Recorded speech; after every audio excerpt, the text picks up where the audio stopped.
perfect. I'll use my time well.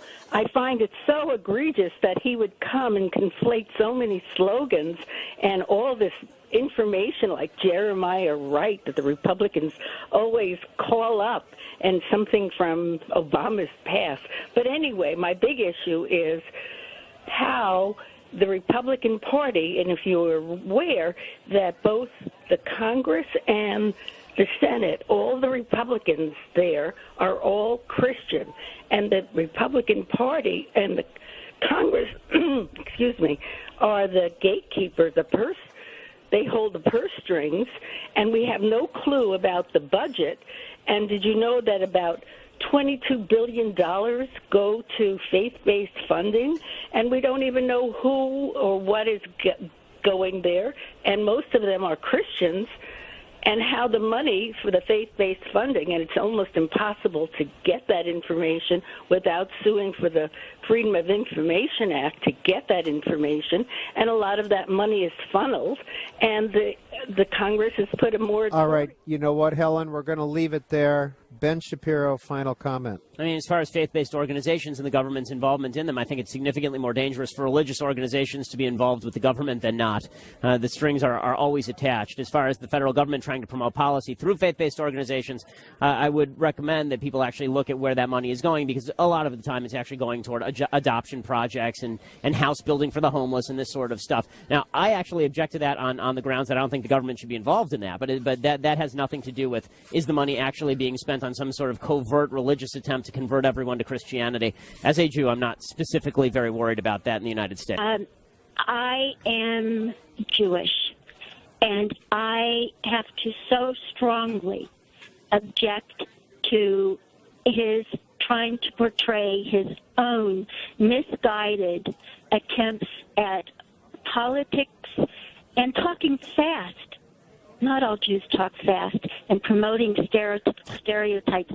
Number one, he does a great disservice to the Jewish people all over the world by promoting his stereotypes, and he's laughing at it, which I find I hold what he's doing in disdain. I just came from a wonderful Jewish film festival here in Wilmington and saw the film The Jewish Cardinal.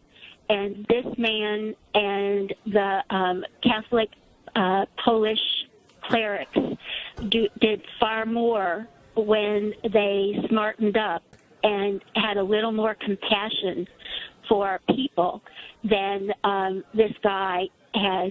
And as far as how he treats Tell people, you what, Ellie, politically, do you disagree with Ben Shapiro when it comes to his politics as well? I'm sorry? Do you disagree with Ben Shapiro when it comes to his politics, as well as some of the things you've already mentioned? I do disagree with him with some of his politics quite a lot, but it's a separate issue to promote some stereotypes against the Jewish people and using his Jewishness Terrific. to sell his... Let's get a response. That was Ellie in Wilmington, North Carolina. Ben Shapiro. Well, I really didn't realize that the Grim Reaper of the sense of humor was on the loose today. I mean, seriously. I mean, if the worst stereotype about Jews is that we speak quickly, I think we can deal with that. Really, that one ranks real low on the list of stereotypes I'm going to worry deeply about. I'm going to worry significantly more about a president of the United States who's going to promote a nuclear bomb in Iran, and a president of the United States who has routinely leaked Israeli national security information, and a Democratic Party that's gone along with him, and a Republican Party that basically just signed off on it in the Senate. I'm going to worry more about that and less about whether Jews talk quickly. How serious is the so-called rift between the Obama administration and Israel? Extraordinarily serious. But this is what the president wanted all along. I mean, back in 2007, according to David Axelrod, he was already talking about how he wanted to create distance between himself and Israel because he wanted to be the honest broker between Israel and its enemies. And the fact is the president has been radically anti-Israel since he began running for president. His entire staff was staffed by people like Robert Malley, who was negotiating with Hamas, like people like Zbigniew Brzezinski, a foreign policy advisor who was radically anti-Israel under Jimmy Carter, by people, I mean, General Merrill McPeak, who had said that in New York City was filled with Jews who basically ran foreign policy in the United States.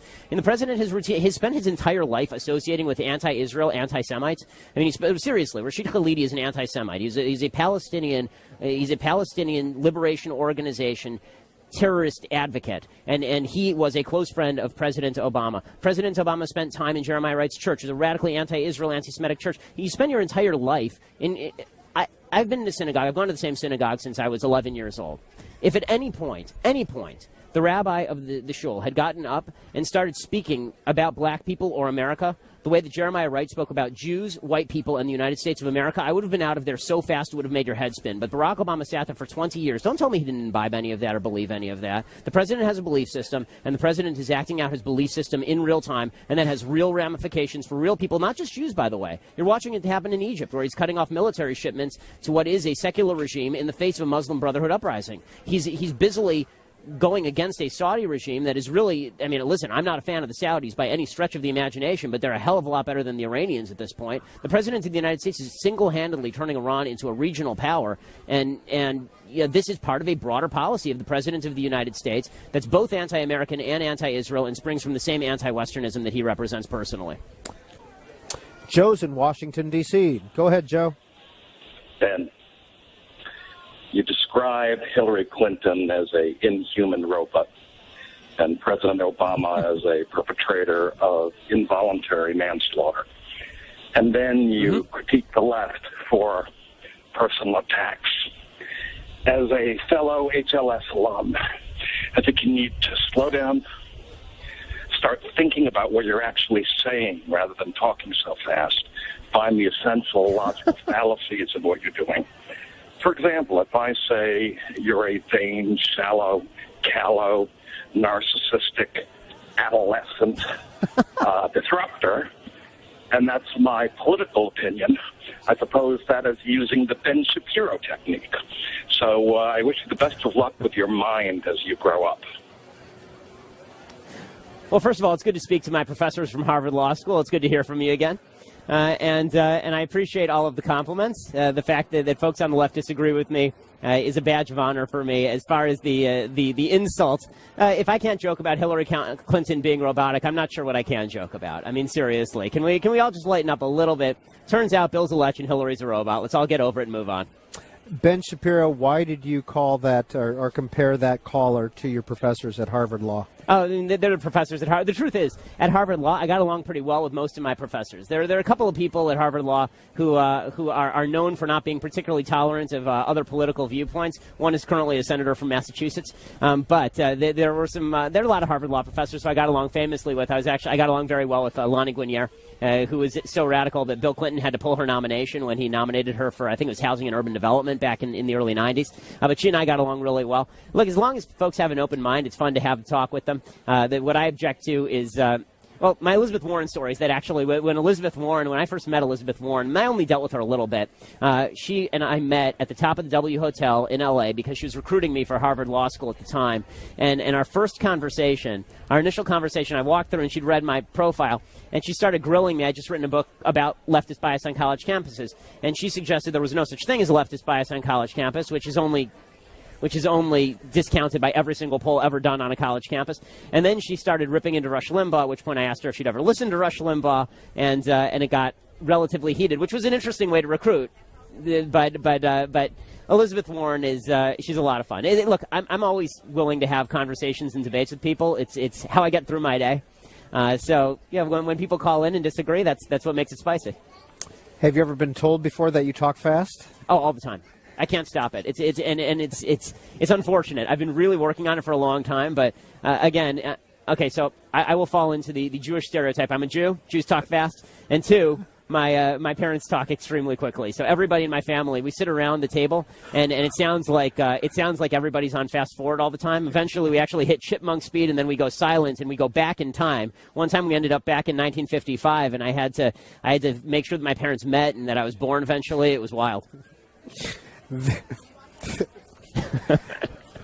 Vicky's in St. Augustine, Florida. Vicky, you're on C-SPAN Spook TV. Now, Ben, I've read several of your works. I've heard you speak at David Horowitz's group out in Los Angeles one time. At any rate, I'm calling for two things. One, I'm a former Republican. I am so fed up with the party and the politics. I wanted to ask you, are we still able to grab defeat out of the jaws of victory this time around? Are we going to foul it up again? And then secondly, I wanted to say we do need to recommend Friedman's book, Freedom to Choose.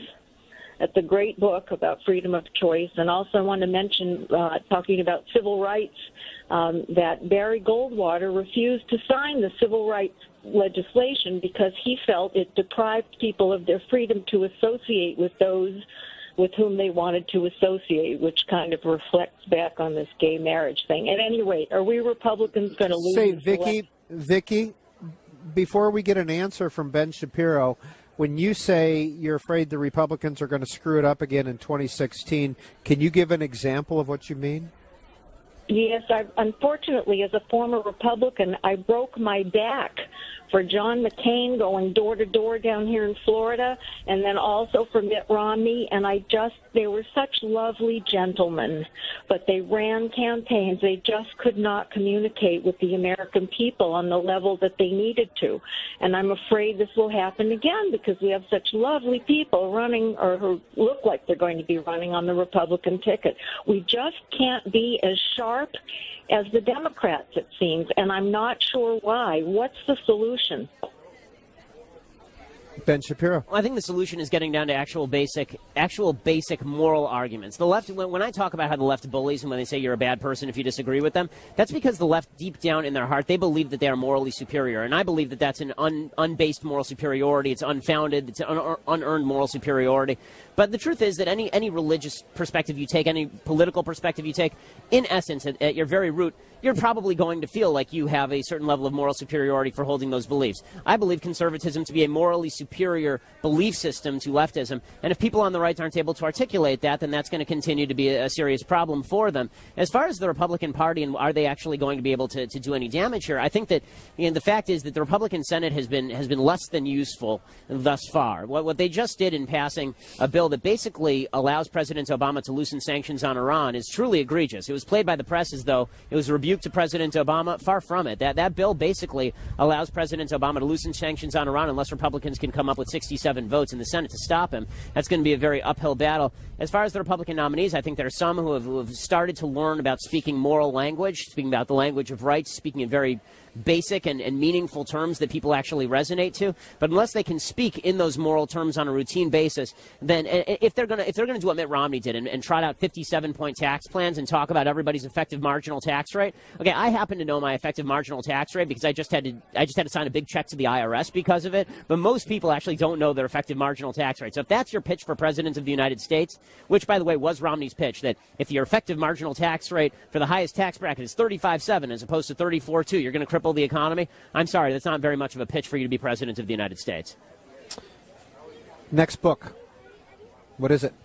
Well, actually, I'm working on a novel right now, which should be kind of fun. I just felt like changing it up a little bit. So I'm working on kind of a, as most conservatives are at this point, a post-apocalyptic American novel. Right? I mean, I think most Americans are thinking along those lines as we buy our canned food and shotgun shells. So I'm writing something along those lines, and it's a lot of fun to write. And then I've been thinking along the lines of a couple of different topics that I think would be interesting to write about. And one would be the kind of creeping tyranny of the American mind, this move toward I disagree with you, therefore I get to use the government to do whatever it is that I want to do. And that's truly frightening to me because there are plenty of things that I disagree with. I mean, as you can tell, there are plenty of things that I find distasteful and problematic and disagreeable. There are people who do things every day that I find gross and terrible. But I don't think that gives me the ability or the right to use the government as a cram-down mechanism on them, forcing them to do what I want. And I think that unless Americans return to that vision of government, that government is really only there to prevent externalities of interpersonal actions. It's there to protect third parties. Then we're going to get ourselves into a lot of trouble. Now, I know that's a pretty libertarian perspective, but I think that we're becoming such a country of divided lifestyles that it's going to be difficult for us to even remain one country in the long run unless we come to an agreement that government is going to have to stay out of it and we're going to have to just deal with each other on an interpersonal level and let social movements deal with the rest. If you want to live in a religious community, live in a religious community, but it's nobody else's business what kind of community you live in. And same thing if you live in an atheist community, if you live in a gay community, if you live in a Christian community, you should be basically allowed to be left alone. And we all have the freedom of movement. We're all allowed to choose where we live and under what lifestyle we wish to live. And the fact that we've decided on a national level, and it's happened both right and left, unfortunately, that the federal government can be, it's the one ring that you can use that power and you can wield that power. Nobody can wield that power properly. I mean, this is why the marriage debate is so fascinating, because when it comes to same-sex marriage, what the right has to acknowledge is that the government tried to forward traditional marriage and failed. And the government's attempts to forward traditional marriage were a complete failure, which is why for years I've been advocating that the government just get completely out of the business of marriage, because it's not like the government did any good for traditional marriage in the first place. Get the government completely out of it. Let people actually have interpersonal contractual relationships with one another, is what I have with my wife. I mean, we have a ketubah, right? I mean, we have a ketubah, which is a Jewish marital document. Ketubah? Yeah, it's ketubah. We have a Jewish marital document, and then we also have our state marital document. I don't care about our state marital document. It makes no difference to me. It's just something I had to register with the government. The ketubah is hanging on the wall in our house, as it is in most Jewish households. That was the way that the Jews registered marriage 2,000 years ago, 3,000 years ago, and there's nothing wrong with it today. The idea that I get to make an agreement with this one person how we are going to live our lives, that seems to me a better system than having the government decide what's an appropriate relationship and what is not an appropriate relationship in a consensual situation that doesn't affect others.